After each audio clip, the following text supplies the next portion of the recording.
Morning all. As you might gather from the windswept air and the snood around the neck, I've just been out for a bit of a drive.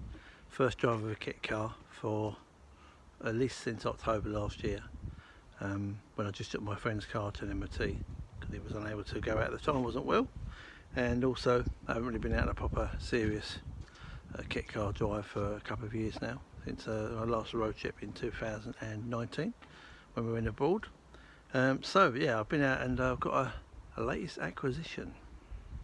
So here we have it. It's a Robin Hood 2B. Some of you guys may recognise this car already. It's been in the Southern Kit Car Club for a number of years, originally with James Lark, who I think joined the club when he already had the car.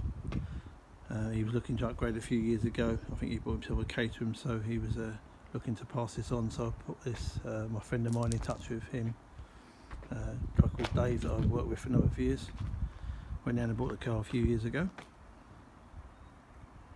Car's been very reliable. I know when James had it, he did a few of the French rallies, sort of 2 or 3 day tours, run faultlessly.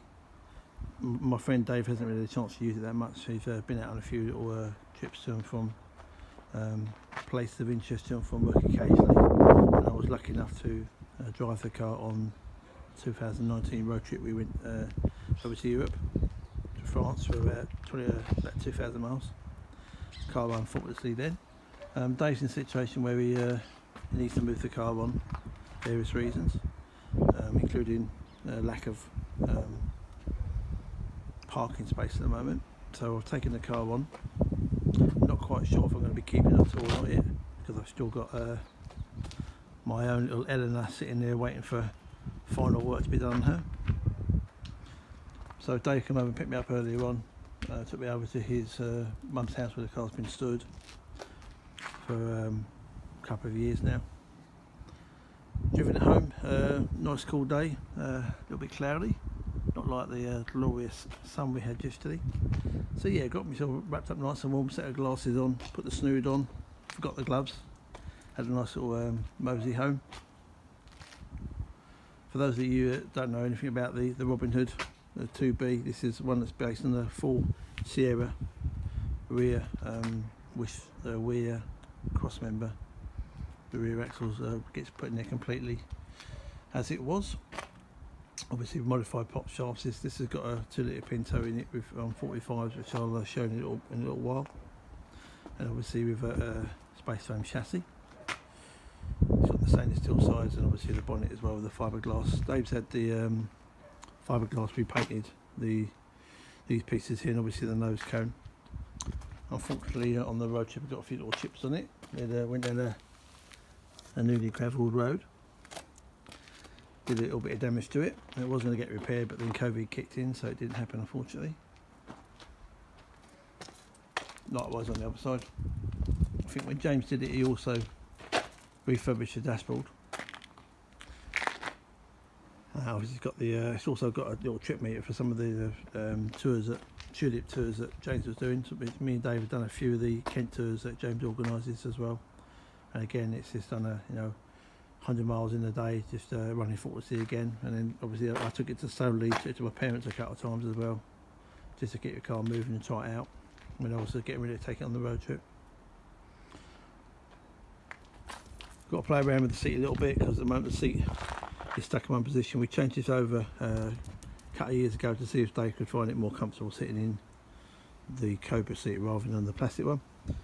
Somehow the runner's got stuck, so I need to move it forward a little bit, so I'm struggling reaching the pedals with my little legs. So I need to take that out in a minute and try and push it forward maybe another inch or so. Steering wheel's quite small, getting a reasonable amount of leg room. Obviously it's got a 5-speed gearbox out of presumably out of a Sierra that we bought originally. This is a unique style of bonnet arrangement whereby the whole of the front end comes up like a crocodile, which again I'll do in a minute, and you've got an original Ford bonnet pop that goes in there.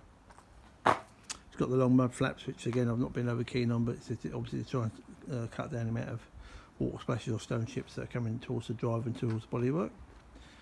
Definitely I would recommend changing the mirrors for something a little bit bigger, give a bit of a better view. So at the moment I've been out for a while in a normal car, so as I get final things done on the low cost that's been rebuilt, I'm going to try and get this on the road, put a few more miles on it, see how I get on with it. If not, I may end up advertising it to move it on. It comes with the side screens that Dave's had on occasionally, which he brought over to me earlier on in the day. It's also got I think a little bikini cover down there as well, little rain cover, rain cap, and also got the full cover in there as well, which I'm going to have a go at fitting when it gets nice and warm one day to see how it goes. Yeah, so I'll pop the bonnet and I'll show the rest of it. There you go. As I said, it's a bit unusual for a 7 Type car to have a fully operating bonnet, hinged up bonnet or front section, where the nose cone's obviously joined to the bonnet, so it all comes up in one go. I went a couple of times to a rolling road with Dave and my own car, this one, and this one's about 156 brake horsepower. He normally gets it serviced every year for one of the garages that we know, so it's well looked after. Obviously got a standard normal road car radiator set back at a nice angle so you get some airflow through it, so you get the bonnet shut. I've had to do a little bit of work on here before. The arches came a little bit loose, so I've had to weld these both sides. So now I've got it in the garage, or will have it in the garage in a few minutes. I can take some time putting some decent amount of paint on them now. Previously I've made a bigger sump plate for Dave before he had an aluminium one that had taken a bit of a bashing on some of the road humps around South London, so that's been replaced with a steel one a while ago. Basically the bonnet prop, which is the original one out of let's say probably a Sierra, which is laid in the car, so you just have to gingerly lift the bonnet up. The rubbers could really be do with swapping around the other way because they are quite awkward. They tend to sort of self-lock on the latches down here. So I'm going to try and switch them around so hopefully it's easy to get the bonnet up and down. Servo brakes, so it's just like driving a normal road car. Original Sierra engine mounts, small little alternator. So yeah, it's done quite a few miles. Been really reliable, so I'm hoping to get a few more miles done this year as COVID regulations get lifted. Maybe we can do a few little trips around the country. It'd be nice. Certainly get on a few Sunday road trips. Dave used to give it a good old clean and polish, but I'm not known for my polishing, so I might have to make an effort to try and give it a good going over at least once to try and polish it up a little bit and try and keep my top if I can do.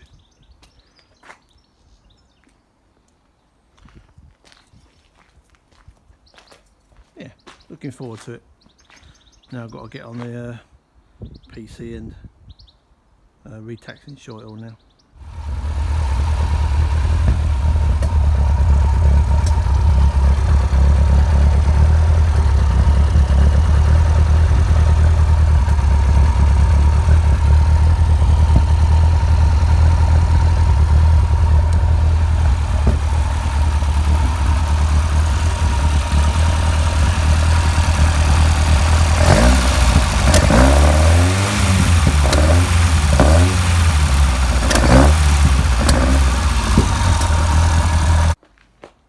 So as you can see, I've had a bit of a tidy up. I had to take down my spray booth that was sitting at the back here, which was quite reluctant. I enjoyed using that and learned quite a lot, spraying up the body panels for the low cost and the roll cage and doing all the chassis and stuff. It was quite enjoyable.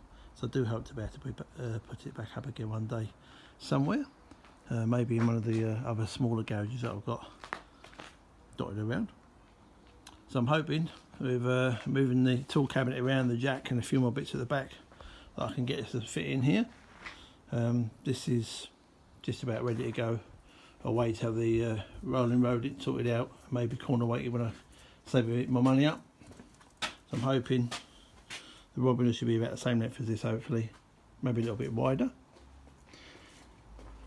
It should leave me enough room, even if I move the low cost over a little bit. I'm hoping to be able to get the car in there, still be able to walk in and out of the workshop at the back here and get a few little jobs done if I need to.